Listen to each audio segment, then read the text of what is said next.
मधुबनी जिला के second topper रही है।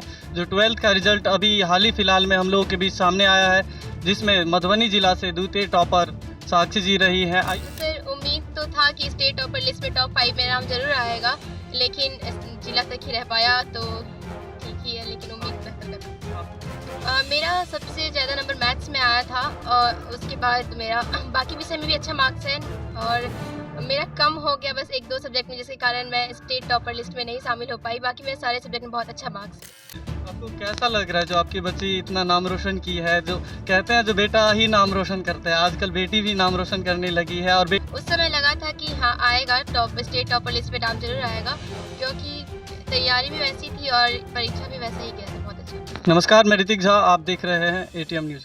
अभी हमारे साथ मौजूद हैं साक्षी जी। आपको बता दें कि मधुबनी जिला के सेकेंड टॉपर रही है। जो 12th का रिजल्ट अभी हाल ही फिलहाल में हम लोगों के बीच सामने आया है, जिसमें मधुबनी जिला से द्वितीय टॉपर साक्षी जी रही है। आइए इनसे विशेष बातचीत करते हैं और जानते हैं जो इनका पढ़ाई करने का शेड्यूल कैसा था और इनका मेहनत कहाँ से पढ़ाई किए हैं, सारा कुछ जानते हैं और आप लोगों के बीच साझा करते हैं। आप अपना छोटा सा परिचय दे दीजिए। जी धन्यवाद सर। मेरा नाम साक्षी सुमन है और मैंने इस बार 12th का परीक्षा दिया है JMDPL महिला कॉलेज से। मेरा आर्ट्स स्ट्रीम था और मुझे 459 मार्क्स प्राप्त हुए हैं इस बार। मेरे पापा का नाम गजेंद्र झा है और मेरी मम्मी का नाम राधा कुमारी है। तो आपको कब कॉल आया और फिर उस टाइम आपको क्या लगा जो हम टॉपर, बिहार टॉपर भी हो सकते थे जी? मन में तो बहुत सारा ख्याल आता रहता है, तो उस समय आपको क्या लगा वैसा? जी कॉल मुझे 19 को आया था और उन्होंने 20 मार्च को बुलाया गया था वहाँ पटना इंटरव्यू के लिए।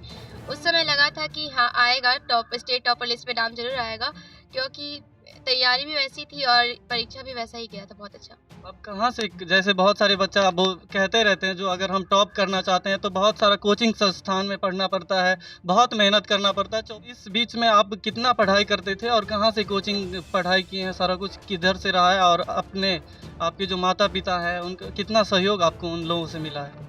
जी मैंने तो सेल्फ स्टडी ही की थी सारे सब्जेक्ट्स की। बस मेरा मैथ्स था 2 मेन सब्जेक्ट में, तो उसके लिए कोचिंग लिए थे। तो मेरा सब कुछ मेरा सेल्फ स्टडी से ही हुआ है और मैथ्स में भी कोचिंग के साथ सेल्फ स्टडी भी बहुत ज़रूरी था, तो मेरा सेल्फ स्टडी पे ज़्यादा फोकस था। NCERT बुक्स पे बहुत ज़्यादा फोकस था और जितना भी मतलब जो कुछ भी नंबर मुझे प्राप्त हुआ है उसके लिए मैं अपनी पूरा श्रेय अपने माता पिता और गुरुजन को देना चाहूँगी। और मम्मी पापा का हमेशा ही फुल सपोर्ट रहा, स्पेशली पापा का बहुत ज़्यादा सपोर्ट रहा। वो हमेशा ही गाइड करते थे, मोटिवेट करते थे और वो हमेशा ही आगे बढ़ने के लिए प्रेरित करते रहते हैं। सेल्फ स्टडी करके टॉपर लिस्ट में अपना नाम हासिल करना, अपना नाम बनाना कोई आसान बात नहीं है। जो सेल्फ स्टडी के साथ साथ महिला कॉलेज में भी पढ़ाई करती थी, वहाँ पे भी अच्छा पढ़ाई था और के पाठक सर का जो नियम था उसके तहत इनको पढ़ाया गया है, जिसमें मधुबनी जिला का नाम रोशन की है। और कौन कौन सा सब्जेक्ट था आपका जिसपे आपका पूरा पकड़ था, फोकस था सारा कुछ, और उसमें अत्यधिक नंबर आया है?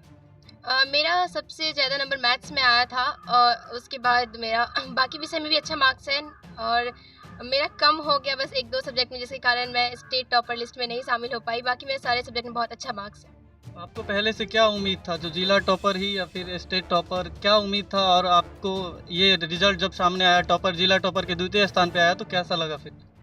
सर उम्मीद तो था कि स्टेट टॉपर लिस्ट में टॉप 5 में नाम जरूर आएगा, लेकिन जिला तक ही रह पाया तो ठीक ही है, लेकिन उम्मीद बेहतर का था। आपका मैट्रिक कहाँ से हुआ? जैसे 10th का पढ़ाई CBSE से था या बिहार बोर्ड से? मेरा 10th CBSE बोर्ड से, रीजनल सेकेंडरी स्कूल से। जैसे आजकल जो बच्चे पढ़ाई करते रहते हैं, बहुत मेहनत करते रहते हैं, बोलते हैं जो घर से बाहर जाके इतना पढ़ते हैं फिर भी पास नहीं हो पाते, उन बच्चों के लिए आप क्या संदेश देना चाहेंगे? घर से बाहर जाके पढ़ना भी ठीक है, हम कहीं से भी पढ़े वो मैटर नहीं करता, लेकिन हम सेल्फ स्टडी कितना करते हैं, हम घर पे उसी चीज़ को रिवाइज कितना करते हैं, ये ज़्यादा मैटर करता है। क्योंकि कुछ समय बाद हम जो भी पढ़ते हैं वो भूला जाता है, तो रिवीजन करते रहना चाहिए, तो हमारा सब कुछ अच्छा रहेगा। आगे के लिए आप क्या सोचे हैं? आगे का क्या रणनीति, आपका क्या तैयारी रहेगा और किस चीज़ में आप जाना चाहते हैं? आगे जाके मुझे सिविल सर्विसेज में जाना है, तो उसी हिसाब से आगे का रणनीति रहेगा। बहुत बहुत धन्यवाद और शुभकामनाएं आपको। Thank you sir. आइए साक्षी जी के जो पिताजी मम्मी जी भी मौजूद है यहाँ पे, उनसे भी बातचीत करते हैं और जानते हैं जो कितना योगदान रहा उनका, जिनके वजह से ये सफल हुई है, अपना डिस्ट्रिक्ट टॉपर में नाम हासिल की है। सबसे पहले आपका स्वागत है हमारे चैनल में। आप अपना छोटा सा परिचय दे दीजिए। मेरा नाम गजेंद्र झा, घर कोड़िया ही, और मैं मधुबनी में बच्चों सबको यहाँ रख के पढ़ाता हूँ और श्री लक्ष्मी जनता उच्च विद्यालय मधवापुर में मैं कार्यरत हूँ।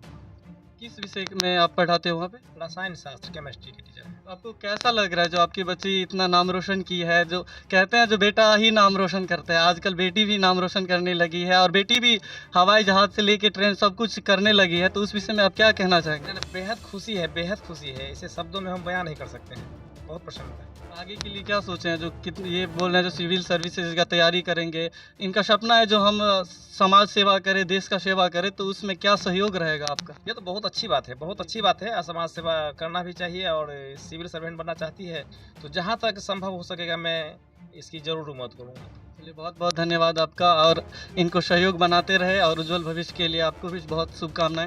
ये वीडियो को ज़्यादा से ज़्यादा शेयर करें ताकि सभी उन बच्चों तक ये वीडियो जाए जो तैयारी करते हैं। उनको लगता है जो हम कैसे टॉपर पास होने के लिए सोचना पड़ता है, तो टॉपर लिस्ट के लिए तो बहुत ही सारा मेहनत करना पड़ेगा, माइंड में बहुत सारा बात आता रहता है। तो इनके माध्यम से सारा कुछ सुने, इन्होंने कैसे अपना टॉपर लिस्ट में नाम शामिल किए हैं वो भी आप लोग भी कर सकते हैं। बहुत सारे कोचिंग संस्थान पे पढ़ के ही हम पास होंगे या फिर टॉपर बनेंगे, तो वैसा नहीं है। सेल्फ स्टडी करके भी हम टॉपर लिस्ट में नाम हासिल कर सकते हैं। आप देखते रहे ATM न्यूज़, मैं ऋतिक झा, धन्यवाद।